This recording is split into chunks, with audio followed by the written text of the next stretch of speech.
اللہ وکفا والصلاة والسلام علی عباده الذین اصطفى خصوصاً علی افضلهم وخاتم النبیین محمد الامین وعلی آلہ وصحبہ اجمعین. اما بعد فقد قال اللہ تبارک وتعالی اعوذ باللہ من الشیطان الرجیم بسم اللہ الرحمن الرحیم. اللہ لا الہ الا ہو الحی القیوم لا تأخذہ سنۃ ولا نوم لہ ما فی السماوات وما فی الارض من ذا الذی یشفع عندہ الا بإذنہ یعلم ما بین ایدیہم وما خلفہم ولا یحیطون بشیء من علمہ الا بما شاء وسع کرسیہ السماوات والارض ولا یؤودہ حفظہما وہو العلی العظیم. وقال تبارک وتعالی لیس کمثلہ شیء وہو السمیع البصیر. وقال عز وجل هو الاول والآخر والظاہر والباطن وهو بكل شيء عليم. وقال جل وعلا ان الحكم الا لله امر ان لا تعبدوا الا اياه ذلك الدين القيم. صدق الله العظيم. رب اشرح لي صدري ويسر لي امري واحلل عقدة من لساني يفقهوا قولي. اللهم ربنا الهمنا رشدنا واعذنا من شرور انفسنا. اللهم ارنا الحق حقا وارزقنا اتباعه وارنا الباطل باطلا وارزقنا اجتنابه. آمین یا رب العالمین. ان مجالس میں اقسام شرک کا بیان جس ترتیب سے ہو رہا ہے اس میں ہم شرک فی الذات کی بحث ختم کر چکے ہیں.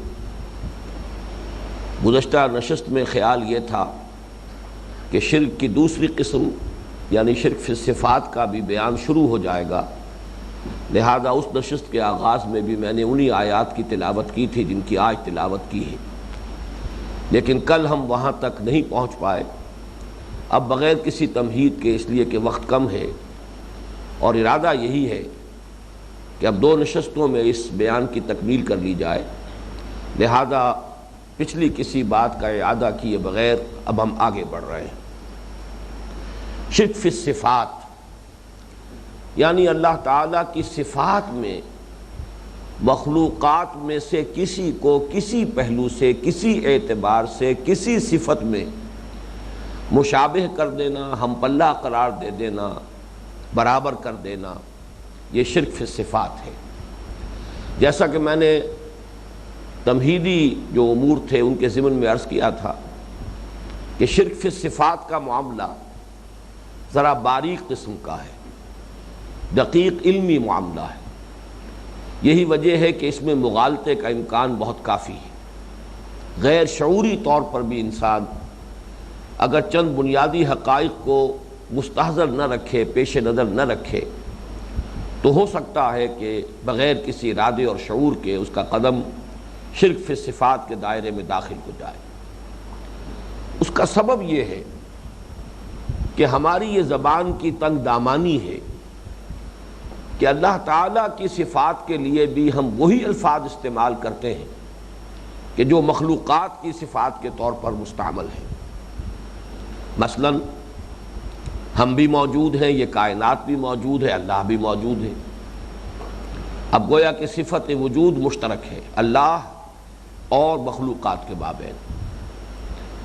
مخلوقات میں بھی علم ہے، انسان بھی صاحب علم ہے، انسانوں میں علامہ بھی ہوتے ہیں، اور علامہ جو ہے یہ انتہائی مبالغے کا صیغہ ہے. ایک تو فعال کے وزن پر علام، مزید اس میں اور مبالغہ پیدا کرنے کے لیے تا کا اضافہ علامہ، بہت بڑا عالم. اب اللہ کو بھی ہم علیم کہتے ہیں، عالم کہتے ہیں، علام کہتے ہیں، یہ تمام الفاظ مشترک ہیں. قدرت، اختیار، ارادہ، یہ تمام الفاظ مشترک ہیں. حیات، سمع، بصر، یہ تمام صفات جو ہیں یہ الفاظ مشترک ہیں، اللہ کے لیے بھی استعمال ہوں گے اور مخلوقات کے لیے بھی۔ اب اگر یہ بات ذہن میں نہ رہے کہ جب ان میں سے کوئی لفظ اللہ کے لیے استعمال ہوتا ہے تو اس کا مفہوم بالکل مختلف ہوتا ہے۔ زمین و آسمان کا فرق ہے اس مفہوم میں کہ جب ان صفات کا اطلاق مخلوقات میں سے کسی پر ہو اور جب کہ یہی الفاظ یہی صفات اللہ کے لیے استعمال کی جائیں۔ اگر وہ بات سامنے نہ رہے تو لفظی اشتراک کی بنا پر بہت سا خلط مبحث ہو سکتا ہے، بہت سے مغالطے پیدا ہو سکتے ہیں۔ جیسا کہ میں نے عرض کیا، غیر ارادی اور غیر شعوری طور پر بھی انسان شرک میں ملوث ہو سکتا ہے۔ اللہ تعالیٰ کی صفات میں اور بندوں کی صفات میں جو بنیادی امتیازی امور ہیں انہیں میں چاہتا ہوں کہ آپ اچھی طرح نوٹ کر لیں۔ یہ 3 امور ہیں۔ پہلی بات یہ کہ جس طرح اللہ تعالیٰ کا وجود ذاتی ہے، کسی اور نے اسے عطا نہیں کیا ہے، وہ خود قائم ہے، خود بخود موجود ہے، اسی طرح اس کی جملہ صفات بھی ذاتی ہیں، کسی اور کی عطا کردہ نہیں۔ اس کے مقابلے میں جملہ مخلوقات کسے باشد، وہ حیوانات ہوں، انسانات ہوں، وہ چاہے فرشتے ہوں، انبیاء ہوں، رسول ہوں، کسے باشد، سب کی صفات عطائی ہیں، ذاتی نہیں۔ کسی کے پاس اپنی کوئی صفت نہیں ہے، اللہ کی عطا کردہ ہے۔ ہندی کا بڑا پیارا دوہا ہے کہ میرا مجھ میں کچھ نہیں، جو کچھ ہے سو تو ہے۔ اس کا دوسرا مصرع جو ہے کہ تیرا تجھ کو سونپتے کیا لاگت ہے موئے، یہ وہی بات ہے کہ جو فارسی میں کہی گئی، یا ہم اردو میں کہتے ہیں کہ جان دی دی ہوئی اسی کی تھی، حق تو یہ ہے کہ حق ادا نہ ہوا۔ تو میرا مجھ میں کچھ نہیں، جو کچھ ہے سو تو ہے، تیرا تجھ کو سونپتے کیا لاگت ہے موئے۔ مخلوقات میں سے کسی کے پاس کچھ نہیں، نہ وجود ان کا ذاتی ہے، متکلمین کہتے ہیں وجود خانہ زاد نہیں ہے، عطائی ہے، نہ ہی کوئی صفت ذاتی ہے، سب اللہ کی عطا کردہ ہے۔ دوسری بات، اللہ کی ذات بھی قدیم، ہمیشہ سے ہے اور باقی رہنے والی ہے۔ کل من علیہا فان ویبقى وجہ ربک ذو الجلال والاکرام۔ اس کے مقابلے میں کل موجودات حادث ہے، ہمیشہ سے نہیں تھے، ایک وقت معین پر ان کا وجود ہوا، اور وہ سب کے سب فانی ہیں، بالقوہ فانی ہے۔ اللہ تعالیٰ کسی کو بقا عطا کر دے اس کا اختیار ہے، لیکن اپنی ذات میں فی نفس ہی ہر شے فانی ہے۔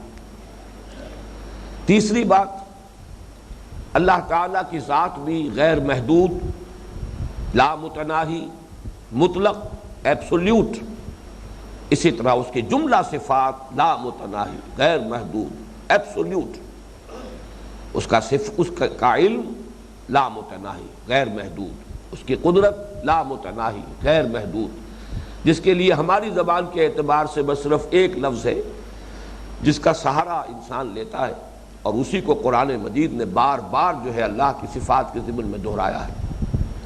ہوا بکل شیء علیم، ہوا علی کل شیء قدیر۔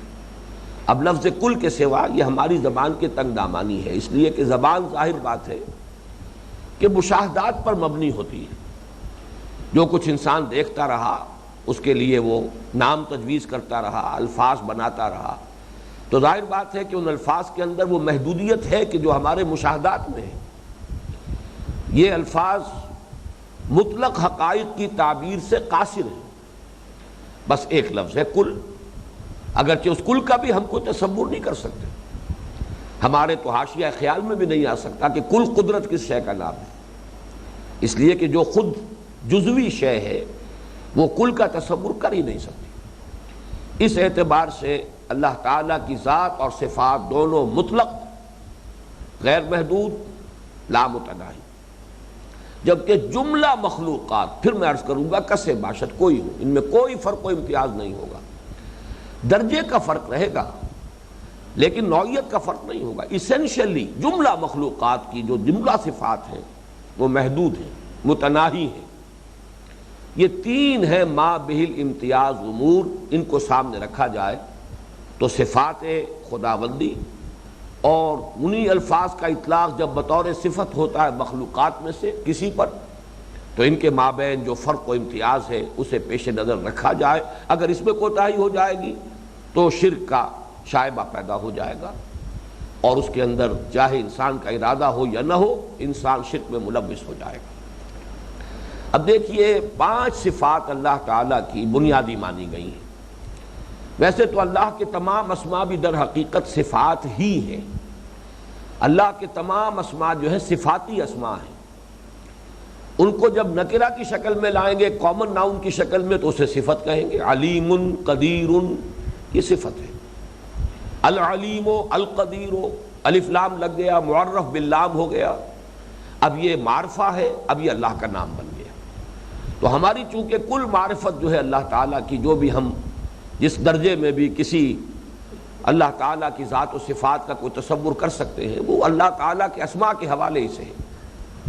یہی وجہ ہے کہ ایمان مجمل کے الفاظ ہیں، آمنت باللہ کما ہوا باسمائہ و صفاتہ، میں اللہ پر ایمان لایا جیسے کہ وہ اپنے اسماء و صفات سے ظاہر ہے۔ ذات باری تعالیٰ تو ہمارے حواس تو خیر بہت ہی محدود شے ہے، ہمارے تخیل سے، ہمارے تصور سے، ہمارے وہم سے، ہمارے خیال سے، ما ورا ثم وا ورا ثم ما ورا، جس کو کہ شیخ احمد سرہندی اپنے مکتوبات میں وراء الورا ثم وراء الورا ثم وراء الورا سے تعبیر کرتے ہیں، اس کا تو کوئی تصور ممکن ہی نہیں۔ اب صفات میں نوٹ کیجئے کہ اگرچہ جتنے نام ہیں، 100 نام ہیں، 99 نام ہیں، تو گویا کہ اتنی ہی اللہ کی صفات بھی ہیں، لیکن ان میں سے 5 کو مانا گیا بنیادی۔ اللہ تعالیٰ کی صفت حیات، نمبر 2 صفت علم، نمبر 3 صفت قدرت، نمبر 4 صفت ارادہ، اور نمبر 5 صفت کلام۔ بعض متکلمین وجود کو بھی اللہ تعالیٰ کی صفت مانتے ہیں، حالانکہ اکثر کا خیال یہ ہے کہ وجود تو در حقیقت وہ جوہر ہے جس پر کہ صفات بطور اعراض مترتب ہوتی ہیں۔ میرا ایک وجود ہے، اس پر ایک صفت ہے کہ جس کا اضافہ ہوا ہے، لیکن یہ بہرحال متکلمین کے مابین ایک نزاعی مسئلہ ہے کہ وجود کو بھی صفت مانا جائے یا نہ مانا جائے، لیکن ہماری اس وقت کی گفتگو میں ہم اس کو بھی شامل کریں گے۔ وجود، حیات، علم۔ اب آپ دیکھیے کہ علم ہی میں سمع، بصر، یہ سب علم ہی کی شاخیں ہیں۔ دیکھنے سے علم حاصل ہوا، سننے سے علم حاصل ہوا، لطیف، خبیر، یہ تمام صفات جو ہیں وہ صفت علم ہی کی در حقیقت تشریح و توضیح پر مشتمل ہیں۔ تو بقیہ تمام صفات انہی بنیادی صفات کے ہی در حقیقت انہی کی تشریح اور تفصیل اور توضیح پر مشتمل ہیں۔ اب ان میں سے ایک ایک کو لیجئے۔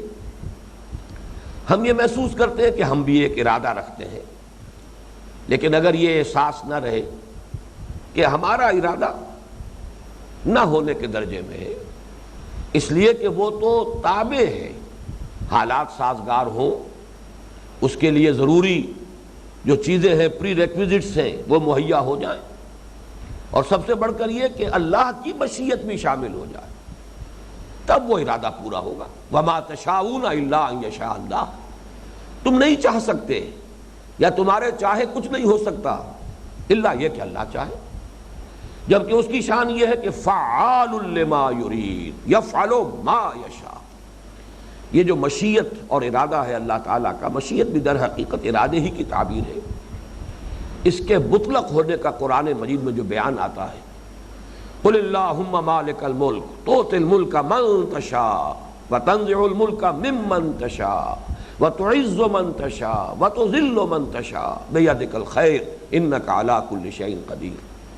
پھر یغفر لمن یشاء ویعذب من یشاء، مطلق، جس کو چاہے بخش دے، جس کو چاہے سزا دے۔ تو یہ مشیت مطلق، یہ کسی اور کی مشیت کے تابع نہیں ہے، اس کا ارادہ مطلق، اس کے ارادے کا پورا ہونا کسی اور کی اجازت یا سینکشن پر اس کا دار و مدار نہیں ہے۔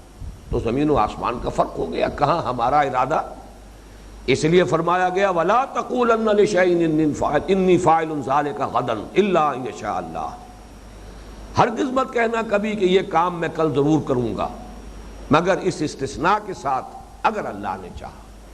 میرا ارادہ ہے، میری خواہش ہے میں نے یہ پروگرام بنا لیا ہے، کل مجھے راولپنڈی جانا ہے، اس کے لیے جو ضروری اسباب ہیں وہ فراہم کر لیے ہیں، گاڑی بھی ٹھیک ٹھاک ہے، پیٹرول کی ٹنکی بھی فل ہے، سب کچھ صحیح ہے۔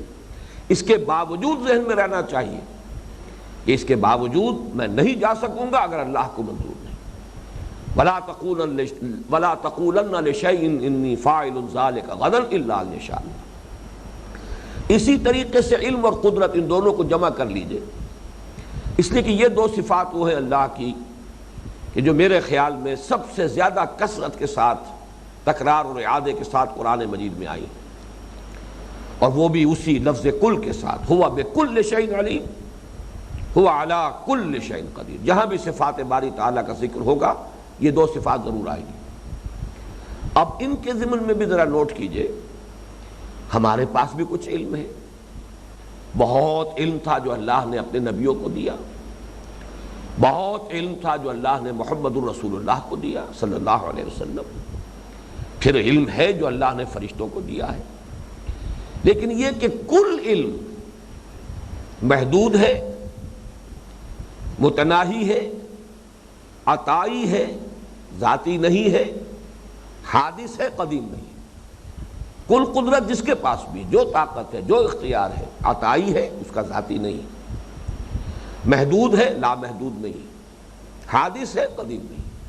یہ تینوں صفات، تینوں جو شرائط ہیں، اگر ان کو بار بار اب تکرار کرنے میں وقت لگے گا، جیسا کہ میں نے عرض کیا تھا کہ اصل بات تو یہ کہ اصول معین ہو جائیں، الجبرا کے فارمولے آپ کے گرفت میں آ جائیں، اس کے بعد آپ حل کرتے جائیے، اپلائی کیجئے اور مسئلہ حل کر لیجئے۔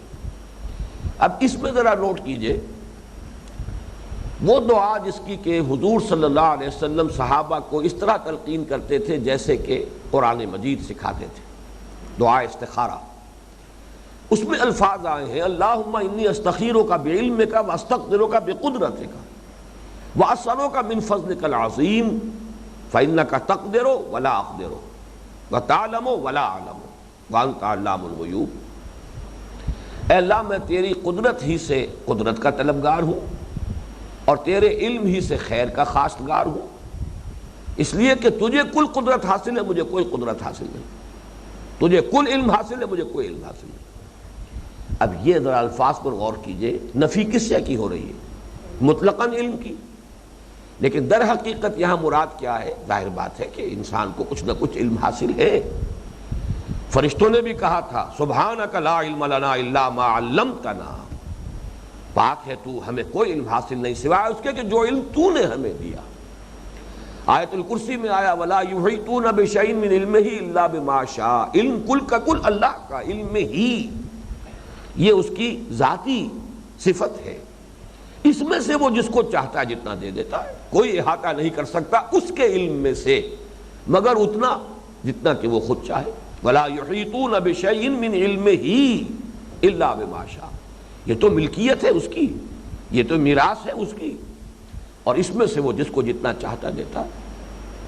حضرت یعقوب کے بارے میں سورہ یوسف میں آیا ہے وَإِنَّهُ لَذُو عِلْمٍ لِمَا عَلَّمْنَاهُ، وہ بہت صاحب علم تھا ہمارا وہ بندہ یعقوب علی نبینا علیہ الصلوۃ والسلام، لیکن علم اتنا ہی تھا اسے جو کہ ہم نے اسے دیا۔ لما علمناہ، کوئی صاحب علم نہیں ہے کہ جو کلیم کر سکے کہ اس کو کوئی علم جو ہے خود بذات ہی حاصل ہے۔ اب اگر تقابل کریں گے تو گویا کہ یہ علم اللہ کے علم کے مقابلے میں معدوم کے درجے میں، وہ کیا علم ہوا جو صرف کسی کے دیے جانے پر ہی اس کا دار و مدار ہو، جب چاہے وہ سلب بھی کر لے۔ سورہ بنی اسرائیل کی وہ آیت جو ہے ذہن میں لائیے وَلَوْ شِئْنَا لَنَذْهَبَنَّ بِالَّذِي أَوْحَيْنَا إِلَيْكَ، اے نبی اگر ہم چاہیں تو جو بھی ہم نے وحی آپ کی طرف کی اسے آپ سے سلب کر لیں، لے جائیں۔ ثُمَّ لَا تَجِدُ لَكَ عَلَيْنَا بِهِ نَصِيرًا یا وکیلا، میں الفاظ بھول رہا ہوں، پھر آپ کسی کو مددگار نہیں پائیں گے اپنا کہ جو واپس آپ کو وہ علم دلوا دے، جب چاہیں ہم آپ کا یہ علم جو ہے علم وحی جو ہم نے آپ کو دیا ہے جب چاہیں سب کر لیں۔ تو معلوم ہوا کہ جب اللہ کی صفت کے مقابلے میں وہ صفت آئے گی مخلوقات کی تو گویا کہ معدوم کے درجے میں ہے۔ اللہ کی قدرت کے مقابلے میں ہماری قدرت نہ ہونے کے برابر ہے، معدوم کے درجے میں ہے۔ نظر آتی ہے کہ کچھ قدرت ہے، حقیقت میں کوئی قدرت نہیں ہے، محسوس ہوتا ہے کہ علم ہے، حقیقت میں کوئی علم نہیں ہے۔ اب اسی پر قیاس کیجیے حیات، ایک اللہ کی حیات ہے، ایک ہماری حیات ہے۔ ہماری حیات بہت سے ضعف ہیں اس کے ساتھ کے جو لاحق ہیں، اس کا دار و مدار ہے غذا پر، ہوا پر، پانی پر۔ کوئی سلسلہ منقطع ہو جائے، حیات کا سلسلہ منقطع ہو جائے گا۔ پھر یہ حیات ہماری ذاتی نہیں، ہماری خانہ ذات میں اللہ کی عطا کردہ ہے۔ لائی حیات آئے، قضا لے چلی چلے، اپنی خوشی سے آئے نہ اپنی خوشی چلے۔ پھر اس کو نیند لاحق ہوتی ہے، اس پر اونگ آ جاتی ہے، ضعف طاری ہوتا ہے۔ یہ تمام کمزوریاں ہیں، حوائج ہیں اس کے ساتھ۔ ایک حیات اللہ کی ہے جس کو کہ قرآن مجید نے آیت الکرسی کے شروع میں جو لفظ الحی القیوم، وہ الحی ہے، اس کی حیات کامل، اس کے ساتھ کوئی ضعف نہیں۔ لا تاخذہ سنۃ ولا نوم، اس پر نہ اونگ طاری ہو سکتی ہے، نہ نیند اس پر طاری ہو سکتی ہے، کوئی ضعف نہیں۔ جیسے کہ نفی کی گئی ہے بائبل میں کہیں سے کوئی لفظ تورات میں شامل کر دیا گیا، بک آف جینیسس میں، کہ اللہ تعالیٰ نے آسمان اور زمین 6 دن میں بنائے اور 7ویں دن آرام کیا، اس کی نفی کی گئی سورہ قاف میں۔ وَلَقَدْ خَلَقْنَا السَّمَاوَاتِ وَالْأَرْضَ وَمَا بَيْنَهُمَا فِي 6 أَيَّامٍ وَمَا مَسَّنَا مِن لُغُوبٍ۔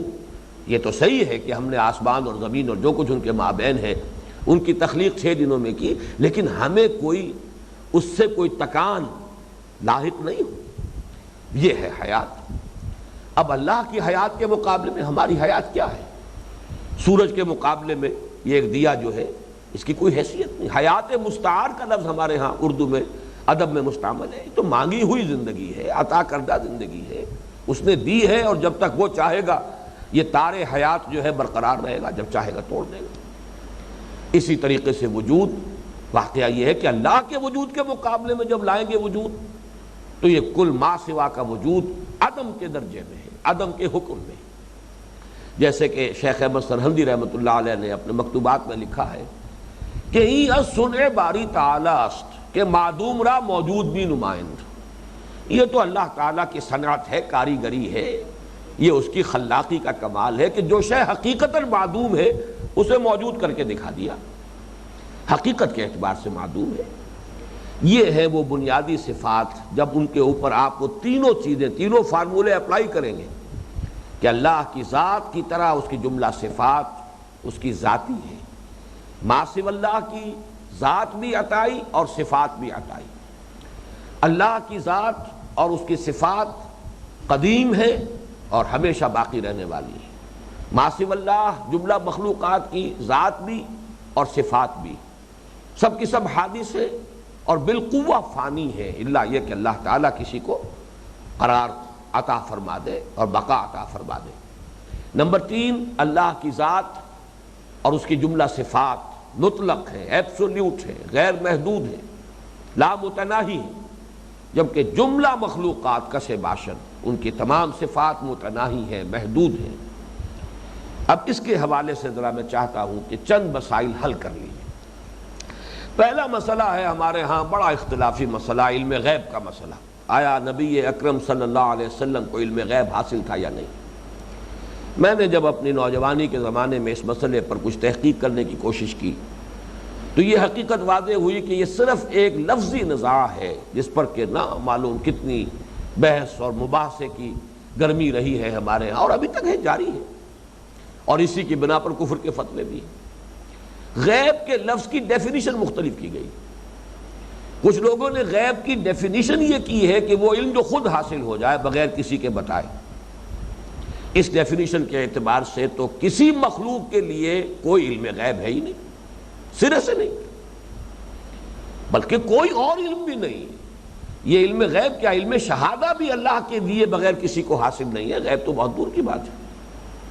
جبکہ دوسری جگہ غیب کے لفظ کا اطلاق ہوتا ہے در حقیقت ان چیزوں پر کہ جو عادتاً اللہ تعالیٰ نے انسان سے مخفی رکھی، وہ امور غیبی ہیں۔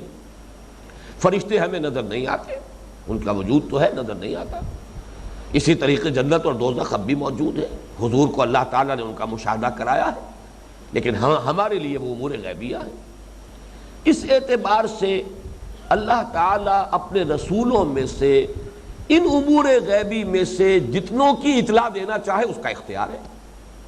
اور وہ دیتا ہے تبھی تو نبی بنتا ہے۔ لا یظہر علی غیبہ الا من ارتضی من رسول، وہ اپنے غیب پر مطلع نہیں کرتا مگر جس کو بھی چاہے اپنے رسولوں میں سے۔ اس لیے کہ بنیادی فرق ہمارے علم میں اور انبیاء کے علم میں یہی تو ہے، ورنہ ہمارے اور ان کے علم کے درمیان فرق کیا ہوگا؟ انہیں ان امور غیبیہ کا علم دیا گیا، البتہ وہ محدود ہے، لا محدود نہیں ہے، کل نہیں ہے۔ جہاں لفظ کل آ جائے گا وہاں شرک آ جائے گا، جہاں ذاتی آ جائے گا وہاں شرک آ جائے گا، جہاں قدامت کا تصور آ جائے گا شرک آ جائے گا۔ لیکن اگر یہ تینوں چیزیں موجود ہیں، جتنا علم ہے اللہ کا عطا کردہ ہے، باقی یہ کہ اب ہم نہ اپنے بیٹھے کہ کتنا ہے، تو یہ در حقیقت ہم اپنے حدود سے تجاوز کرتے ہیں، چونکہ ہمارے علم سے اس علم کی نوعیت جدا ہے، تو اس کو ناپنے کا کیا سوال؟ اس کے بارے میں کسی شے کا تعین جو ہے وہ ہمارے لیے ممکن نہیں۔ البتہ اس اصول کو مانیے کہ جو بھی علم ہے حضور کو اللہ نے دیا ہے، وہ کتنا بھی ہو بہرحال محدود ہے، جتنا بھی ہے اللہ کا عطا کردہ ہے، ذاتی نہیں، اور حادث ہے۔ جیسے کہ حضور کا وجود حادث، ایسے ہی آپ کا کی صفت علم بھی حادث۔ اب اس چیز کو سامنے رکھیں تو کوئی اختلاف کی بات ہی نہیں۔ دوسرا مسئلہ جو ذرا ٹیڑھا ہے وہ وحدت الوجود کا ہے، لیکن میں نے ذرا سا اس کی طرف اشارہ کر دیا ہے اپنی گفتگو میں کہ وحدت الوجود ہمارے صوفیہ میں سے جنہوں نے بھی اس کو مانا ہے، در حقیقت وہ اللہ کے وجود کے مقابلے میں کل مخلوقات کے وجود کی نفی کرتے ہیں۔ یہ جو موجودات ہیں یہ نظر آ رہی ہیں، حقیقت میں نہیں ہے، ان کا کوئی وجود نہیں۔ یہ اعتباری وجود ہے، ریلیٹیو ہے ایگزسٹنس، یہ ایبسولوٹ ایگزسٹنس نہیں ہے، یہ کانٹینجنٹ بینگ ہے، ایبسولوٹ بینگ نہیں ہے، اور نہ ہونے کے درجے میں ہے، جیسے کہ اللہ تعالیٰ کے علم کے مقابلے میں مخلوقات کا علم معدوم کے درجے میں، اللہ کی قدرت کے مقابلے میں مخلوقات کی قدرت نہ ہونے کے درجے میں، تو اللہ کے وجود کے مقابلے میں یہ کل وجود یہ نہ ہونے کے درجے میں۔ اس سے فرق جو ہے وہ سمجھ لیجئے کہ وہ جو پینتھیزم تھا وہ مخلوقات کے وجود کو حقیقی تسلیم کرتا ہے وہ نظریہ، اور یہ سمجھتا ہے کہ اللہ نے اس شکل میں ظہور کیا ہے، جبکہ وحدت الوجود یہ ہے کہ کسی شے کا کوئی وجود نہیں، ہستی کے مت فریب میں آ جائیو اسد، عالم تمام حلقہ دام خیال ہے، کل ما فی الکون وہم او خیال او عکوس فی المرایا او ظلال۔ جیسے آپ آئینے کے سامنے کھڑے ہو جائیں تو ادھر آپ کو نظر آ رہے ہیں کہ آپ کھڑے ہیں، جبکہ آپ کو معلوم ہے کہ آپ نہیں ہیں ادھر، آپ تو بس یہی ہیں جو ادھر کھڑے ہیں، آئینے میں ایک عکس ہے۔ تو عکوس ہے، ظلال ہے، سایہ ہے، درخت کا سایہ زمین پر پڑ رہا ہے، جبکہ وہاں زمین کے اوپر تو کوئی درخت نہیں ہے، وہ تو درخت تو وہی ہے جو اوپر کھڑا ہے، لیکن سایہ ہے۔ کل ما فی الکون وہم او خیال او عکوس فی المرایا او ظلال۔ یہ مسئلہ ویسے خاصا مشکل مسائل میں سے ہے، لیکن یہ کہ میں اس ضمن میں کسی تفصیل میں جانے کی اس لیے ضرورت محسوس نہیں کرتا کہ میں نے اس پر بڑی مفصل گفتگو کی تھی جب ہمارا سلسلے وار درس قرآن سورہ حدید پر تھا، تو آیہ مبارکہ هو الاول والآخر والظاہر والباطن، اس پر مجھے یاد پڑتا ہے کہ غالباً ان 4 الفاظ پر 6 گھنٹے کی میری گفتگو ہے کئی نشستوں میں، اور یہ وہ موضوع ہے میں سمجھتا ہوں کہ اس پر جو میں جتنا بھی اس پر میں بیان کر سکتا تھا کر چکا ہوں، اب اس میں کسی حرف کا میں اضافہ نہیں کر سکتا۔ ہے بہت باریک مسئلہ، بہت مشکل مسئلہ، یہ کوئی دین اور ایمان کا مسئلہ نہیں ہے۔ اصل میں سارا مسئلہ وہاں آ جاتا ہے، دقت وہاں پیدا ہوتی ہے کہ جہاں اس کی بنیاد پر دین و ایمان کے فیصلے ہونے لگے۔ اب کوئی سائنس کا مسئلہ ہے، وہ سائنس کا مسئلہ ہے، یہ فلسفے کا مسئلہ ہے، اس کو فلسفے کے مسئلے کی حیثیت سے رکھیے، یہ کوئی دین اور ایمان کا مسئلہ نہیں۔ کسی کو فلسفے سے دلچسپی نہیں ہے وہ اس سے دلچسپی نہ لے، لیکن یہ کہ میں صرف اس لیے اس کو بیان کرنا ضروری سمجھتا ہوں کہ ہمارے صوفیاء کی عظیم اکثریت ہے جو وحدت الوجود کی قائل ہے۔ شیخ احمد سرہندی رحمۃ اللہ علیہ آئے ہیں جنہوں نے وحدت الوجود کی نفی کرتے ہوئے وحدت الشہود کا نظریہ پیش کیا، لیکن شاہ ولی اللہ دہلوی رحمۃ اللہ علیہ نے مکتوب مدنی میں بالکل واضح فیصلہ دیا ہے کہ تعبیر کا باریک سا فرق ہے، ورنہ بات ایک ہی ہے، وہ بات ایک ہی ہے، اور وہ یہ ہے کہ یہ جو کچھ نظر آ رہا ہے لا موجود الا اللہ، یہ سب کچھ نظر آ رہا ہے، اپیئرنس ہے، یہ ریئلٹی نہیں ہے۔ یہ بریڈلے کی کتاب جو ہے فلسفے میں بڑی مشکل اور دقیق کتاب ہے، اپیئرنس اینڈ ریئلٹی، اس کے الفاظ میرے زبان پر آ گئے، ظاہر ہے، نظر آ رہا ہے۔ شیخ احمد سرہندی نے مثال دی بڑی پیاری کہ جیسے اگر آپ ایک لکڑی لے کر اور اس کے ایک سرے پر کپڑا باندھ دیجئے اور اس میں مٹی کا تیل ڈالیے اور پھر اس کو آگ دکھائیے. یہ ایک شعلہ جو شعلہ جوالا وجود میں آ گیا ہے، اس لکڑی کو تیزی سے دائرے میں حرکت دیجئے، دائرہ نظر آئے گا دیکھنے والوں، آتشی دائرہ نظر آئے گا، جبکہ آپ کو معلوم ہے دائرے کا کوئی وجود نہیں ہے، نظر آ رہا ہے. ہر چند کہے کہ ہے نہیں ہے، حالانکہ آپ کو معلوم ہے کہ ہے صرف ایک شعلہ جوالا، وہ ایک ہی شعلہ ہے، نظر آ رہا ہے آتشی دائرہ. تو مختلف طریقے پر اس کی جو ہے لوگوں نے تعبیر کی ہے. اس میں سے بہترین تعبیر میرے نزدیک وہ مولانا مناظر حسن گیلانی رحمۃ اللہ علیہ کی ہے. انہوں نے اپنی کتاب الدین القیم میں اس کی تعبیر کی ہے. جو میں نے عرض کیا تھا شرک فی الذات کے ضمن میں کہ اصل مسئلہ جو فلسفیانہ مذاہب میں جو سب سے بڑی دقت پیش آئی ہے، وہ سنویت والوں کو کوئی دقت نہیں، مادہ بھی قدیم، اللہ بھی قدیم، خدا بھی قدیم، قدیم نے قدیم سے چیزیں بنا دی. لیکن یہ کہ جو توحید کے قائل ہوں وہ کیا کریں، وہ کیا نسبت قائم کرے خالق اور مخلوق میں؟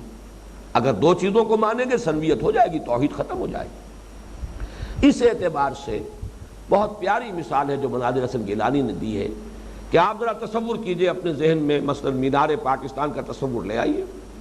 یہ آپ کے ذہن میں تخلیق ہو گئی مینار پاکستان کی. اب یہ برقرار رہے گا جب تک آپ کی توجہ اس پر مرکوز رہے گی. جیسے توجہ ہٹی اس کا وجود ختم ہو گیا، اس لیے وجود تو ہے ہی نہیں، وہ تو آپ کی توجہ ہے.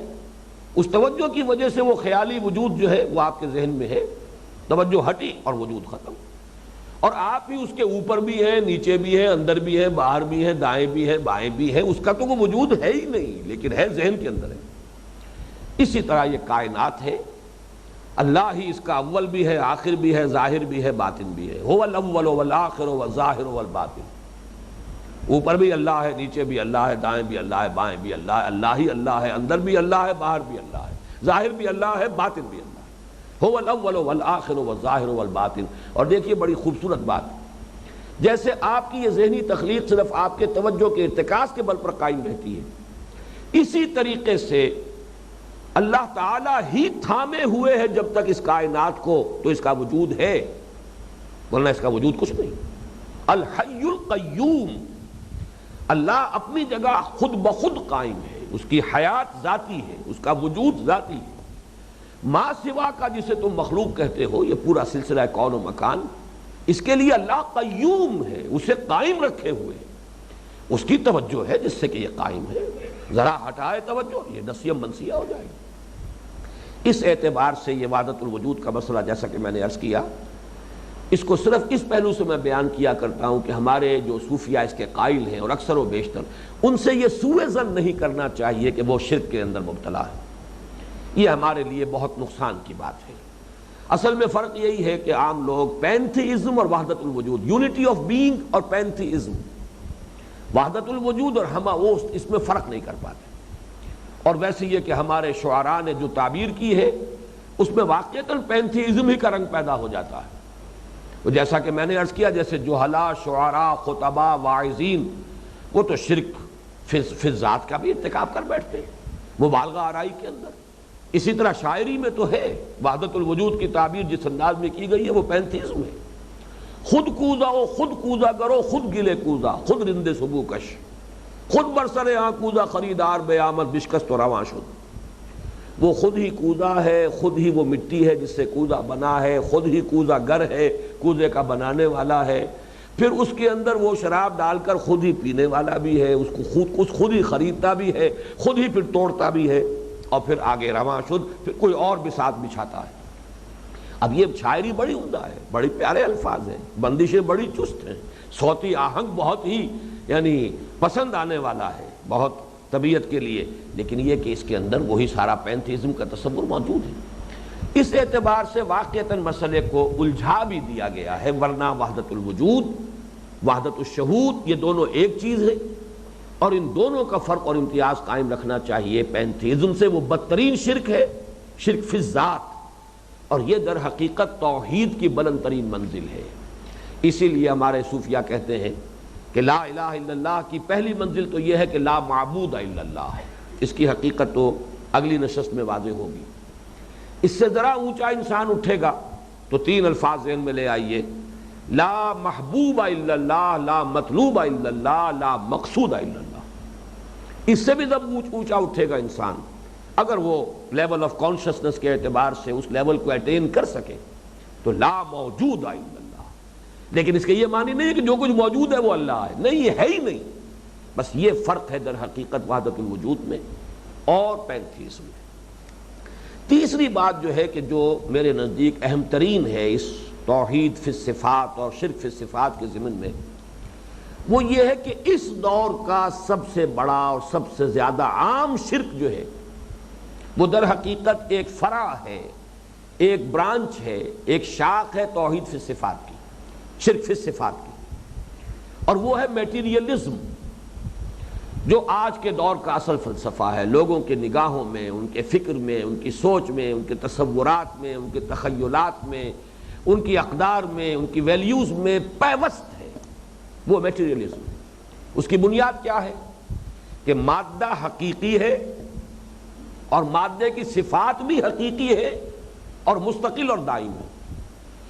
یہ جو ایک سائنٹیفک جو انداز فکر پیدا ہوا، خاص طور پر جس کو کہ کہا جاتا ہے فزکس میں نیوٹونین ایرا، جو ختم ہو چکا. ہم جس دور میں سانس لے رہے ہیں یہ آئنسٹائن ایرا ہے. لیکن مجھے بڑی خوشی ہوئی کہ ایک بڑی حقیقت میرے علم میں نہیں تھی، میرا تاثر کچھ زیادہ تھا. اسی جگہ پر جو اس سال چارلس گائے ایٹن صاحب کے جو لیکچرز ہوئے ہیں انہوں نے بڑی پیاری بات کہی. میں یہ سمجھتا تھا کہ یورپ میں، مغرب میں تو لوگ تعلیم یافتہ ہیں، ان کے کا لیول آف کانشسنس بھی اوسط جو معیار ہے وہ اونچا ہے. انہوں نے مجھے کہہ کر حیران کر دیا کہ یورپ کے لوگ بھی اکثر و بیشتر جو ہے، عظیم اکثریت ان کی، اب بھی نیوٹونین ایرا ہی میں جی رہی ہے. آئنسٹائن کے فکر کا لوگوں کو علم نہیں ہے. وہ تو چند لوگ ہیں کہ جو سائنسدان ہیں اور جو فزسسٹ ہیں ان کو معلوم ہے کہ آئنسٹائن کا نظریہ کیا ہے، کس طریقے سے مادہ تحلیل ہو چکا، اس کا تو وجود ہی ختم ہو چکا. اب انرجی ہی انرجی ہے، الیکٹرک چارجز کے سوا کچھ ہے ہی نہیں، کسی شے کا وجود ہی نہیں. تو مادیت حقیقت میں تو ختم ہو چکی ہے، لیکن یہ اذہان میں پیوست ہے. پوری تہذیب جو ہے اس وقت کی، جو گلوبل سویلائزیشن ہے، یونیورسل سویلائزیشن ہے، اس کائنات پر، اس زمین پر، اس گلوب پر جس طریقے سے مستولی ہے وہ، اس کے اندر یہ میٹیریلزم جو پیوست ہے، اس کی بنیاد کیا ہے کہ مادہ حقیقی ہے اور مادے کی صفات، پراپرٹیز آف میٹر مستقل ہے، دائم و قائم ہے، وہ کبھی بدلنے والی نہیں ہے، وہ غیر منفک ہے، مادے سے ان کو جدا نہیں کیا جا سکتا. اس سے جو نتائج نکلتے ہیں اب میں ذرا اختصار کے ساتھ ان کی طرف اشارہ کروں گا.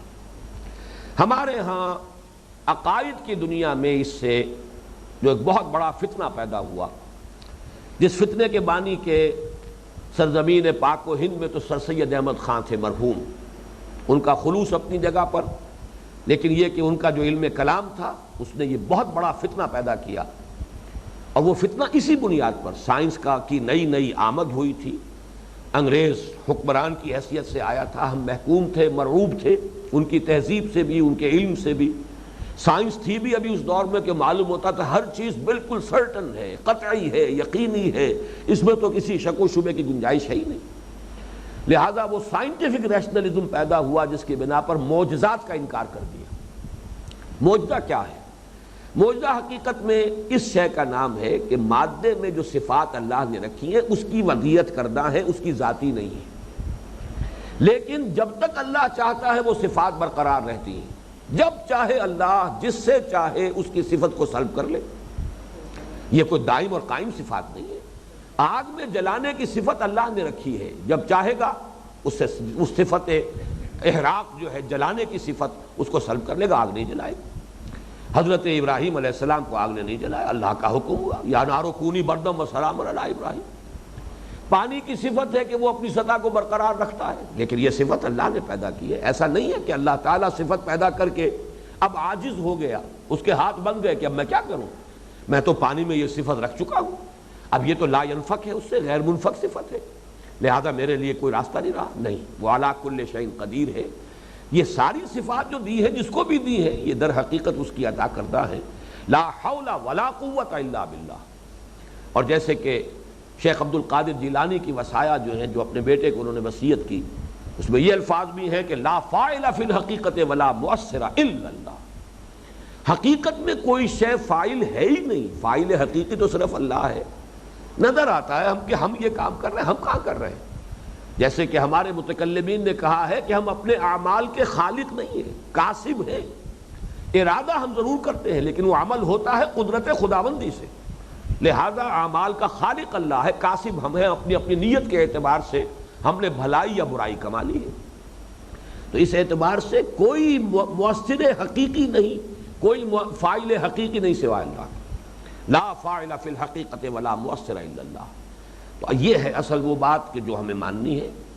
اللہ تعالیٰ نے چاہا اور پرندوں کی چونچوں اور ان کے پنجوں کے اندر جو چھوٹی چھوٹی کنکریاں تھیں ان کے ذریعے سے ہاتھیوں کو ہلاک کر دیا، پورے لشکر کو ہلاک کر دیا، جب چاہے کرے۔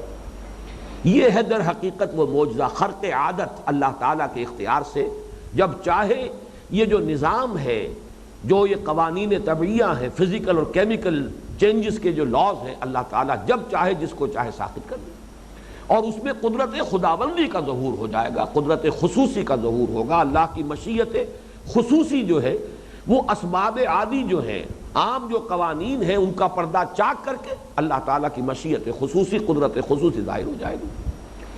اب چونکہ وہ دور آیا کہ نہیں صاحب پراپرٹیز آف دی میٹر تو وہ تو مستقل ہے، علیحدہ ہونے والی نہیں ہے، حقیقی ہے، دائم و قائم ہے، لہذا کیا کریں، مصیبت پر پڑ گئی۔ لہذا کسی نہ کسی طریقے سے آخر کوئی اس کی جو ہے کوئی توجیہ تو کرنی تھی، لہذا ان تمام چیزوں کی خالص طبیعی فزیکل توجیحات کی گئی۔ یہ مد و جزر کا معاملہ تھا، جب سمندر جو ہے وہ جزر پر تھا، حضرت موسیٰ اپنی قوم کو لے کر نکل گئے، جب فرعون آیا ہے وہ مد کی بات تھی اس لیے وہ ڈوب گئے۔ مختلف تعبیرات، مختلف چیزیں، اسی طرح اور دوسرے حضرات نے بھی، مولانا فراہی نے بھی سورۃ الفیل کی تعبیر جو کی وہ در حقیقت اسی کی تعبیر ہے، یہی اسی کی ایک مثال ہے۔ اور میں اس لیے عرض کر رہا ہوں کہ یہ معاملہ صرف سر سید احمد خان کا نہیں ہے، یقیناً وہ امام کا درجہ رکھتے ہیں اس کے اندر، اصل بانی، اصل مؤسس وہی ہے۔ بہت صاحب علم انسان تھے، بڑے پختہ علماء سے انہوں نے علم حاصل کیا تھا، شاہ عبد العزیز کے شاگردوں میں سے رحمہ اللہ۔ اس اعتبار سے وہ کوئی آج کے دور کے منکرین سنت یا منکرین حدیث پر ان کو قیاس نہ کیجیے، لیکن بہرحال ایک نقطۂ نظر کے اندر کجی پیدا ہوتی ہے تو پھر انسان خشت اول چونے حد معمار کج تاثریا میر اول دیوار کج۔ لیکن یہ معاملہ صرف سر سید کا نہیں ہے، یہ معاملہ جو ہے مولانا فرائی کا بھی ہے، درجے کا فرق رہ گیا، مولانا ثناء اللہ امرتسری صاحب کا بھی ہے، اہل حدیث کٹر۔ لیکن یہ کہ وہ بھی حضرت ابراہیم کا جو واقعہ ہے کہ رب ارنی کیف تحیی الموتیٰ جو سورہ بقرہ میں آیا ہے، آیت الکرسی ہی کے اگلے اس کے بعد والے رکوع میں، اس کی توجیہ انہوں نے خالص طبعی انداز میں کی کہ بس وہ ہلا لیا تھا، ان کو جانوروں کو ان کو کوئی قتل نہیں کیا، انہیں ذبح نہیں کیا، ان کے ٹکڑے نہیں کیے، بس ہلا کر جو ہے ایک ایک جانور کو ایک ایک پہاڑی پر چھوڑ آئے، پھر پکارا تو آ گئے۔ اب یہ کون سا خاص مشاہدہ تھا جو حضرت ابراہیم کو کرایا گیا؟ یہ تو ہر بٹیر باز جو ہے وہ اس کو جانتا ہے کہ وہ اپنے بٹیر کو سداتا ہے، پھر سیٹی بجاتا ہے، بٹیر آ جاتا ہے۔ یہ در حقیقت وہی ہے جو توجیحات کرنی پڑی ہے لوگوں کو صرف اس وجہ سے کہ وہ جو چھاپ میٹیریلزم کی آئی اور اس کا جو رعب اور اس کا جو غلبہ ہوا ہے، اس نے در حقیقت ان تمام معاملات کے اندر ایک ایسی ذہنیت پیدا کر دی کہ جو خرق عادت ہے، جو معجزات ہیں، ان کی بھی کوئی ایسی تعویل کی جائے، سائنٹیفک اس کی ایکسپلینیشن ہو کہ جو ان قوانین طبیعہ کے اندر اندر اس کی توجیہ کر دے اور ہمیں اس سے باہر نکلنا نہ پڑے۔ تو پہلا مسئلہ تو یہ ہے، اصل مسئلہ ابھی جو ہے اس بحث کا مادہ پرستی، جو اس دور کا سب سے عام شرک ہے، سب سے وسیع شرک ہے، شاید ہم میں سے کوئی بھی اس شرک سے بچا ہوا نہ ہو، اس کو اچھی طرح سمجھ لیجئے، اس درجے عام شرک ہے۔ اور یہی ہے اصل بات کہ اس دور کے شرک کو پہچانیے۔ وہ دور جو پچھلا تھا اس کے جو شرک تھے، آج قبروں کو پوجنے والے کم رہ گئے ہیں، عوام الناس ہیں جو ہلا ہیں، لیکن یہ کہ مادے کے پجاری تو ہم سب ہیں۔ اس اعتبار سے ابھی اس بحث کا یہ حصہ جو ہے باقی رہ گیا ہے، لیکن اسے میں اگلی نشست کے لیے ملتوی کر رہا ہوں۔ اقول قولی ھذا واستغفر اللہ لی ولکم ولسائر المسلمین والمسلمات۔